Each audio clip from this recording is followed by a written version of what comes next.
Mass. I awoke with a start as I heard a loud bang out in the street. I hated noise before 8:30 a.m. I have OCD, so the tiniest things can set me off. Annoyed, I pulled on my bathrobe and walked out the front door to see what the commotion was. I stopped to fix a flower that was drooping to the wrong side. Immediately, I was assaulted with the world's imperfections. I gave a silent yell as I surveyed the block. It looked like a disaster zone. A house down the street was on fire and people were running out of it screaming.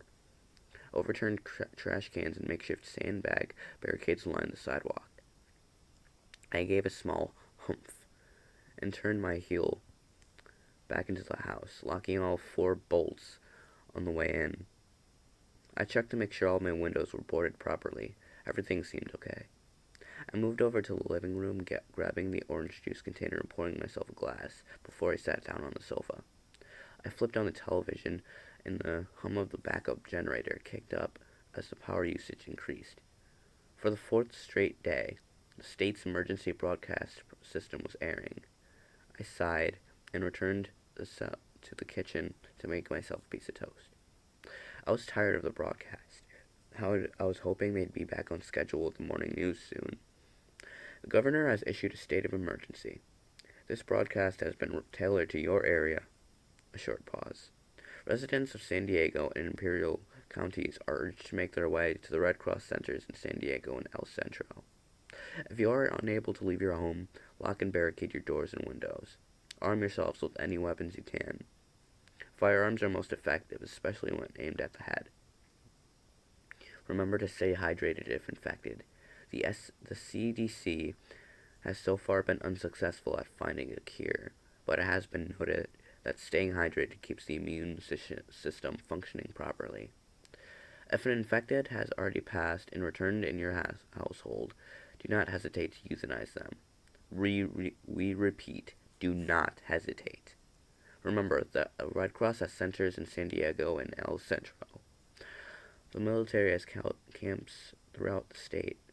Please stay safe. I recognized these closing words and switched off the TV to conserve power. Another loud bang could be heard outside. I jolted, alarmed at the noise. I swore under my breath. I straightened the sofa pillows as I stood up, making my way back to the front door. Another bang. Looking through the peephole, I saw a disgusting figure knocking its head into my front door. It was one of the zombies, with rotting gray skin and yellow eyes. There was a festering wound on its neck, its dirty, blood-stained clothing accentuated with its repulsiveness. Horrified, I stepped back. I had only seen zombies on the television, never in real life. I wasn't sure what to do. Suddenly, a gunshot roared across the street, ripping into the zombie's skull.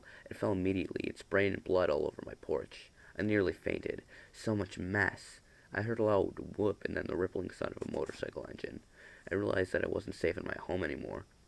But with OCD, I found safety in what was familiar. The crowded, dirty city was not familiar. I knew it was foolish, and later I regretted it, but I chose to stay home. I could hear zombies becoming restless outside later in the evening, wailing late into the night.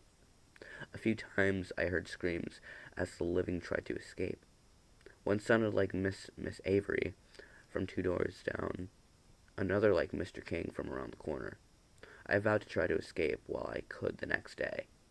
With the thudding of zombies against my door, I fell into a fitful sleep. The next morning, after gathering everything that would fit into my car and my Smith & Wesson, I backed out of my driveway for the last time. The air conditioning in the car cycled a putrid stench of decaying vomit. The smell was overwhelming. I glanced around, trying to see if there were anyone nearby. Only zombies. They rushed over to my car, banging their bloody fists against my beautiful Lexus. One smeared entrails all over the window. I gave a small yelp and floored the gas pedal to get away. Minutes later, I was driving down the freeway. Overturned cars littered the road, with a few struggling bodies trapped in the wreckage.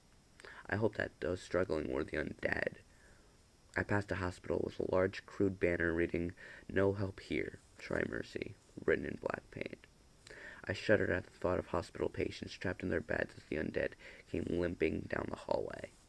I was amazed that everything had gone to ruin so quickly. Pent up inside my perfect house, I had no idea what the rest of humanity was facing out in the world. All of a sudden, a zombie came trundling out in front of my car.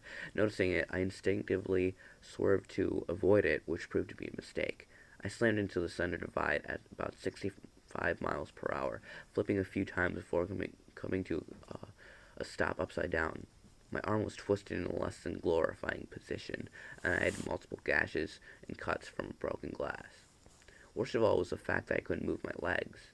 I didn't know what was wrong. There was blood all over the place, gushing like a fountain. So much crimson, disgusting blood. I began to hyperventilate, and soon I was hysterical. "Help!" I screamed. "Oh, God! Someone help me! Please!" Bad idea. The zombies, overhearing my loud cries, began to migrate over to my car, where I couldn't move my legs, where I was defenseless. I screamed more. I wildly attempted to get myself free, but I simply couldn't. Eventually, as the first zombies began to reach in through the window, I accepted my fate. Delirious with blood lost, I found myself with a childish grin. I felt dizzy as I said my last words. Just don't make a mess.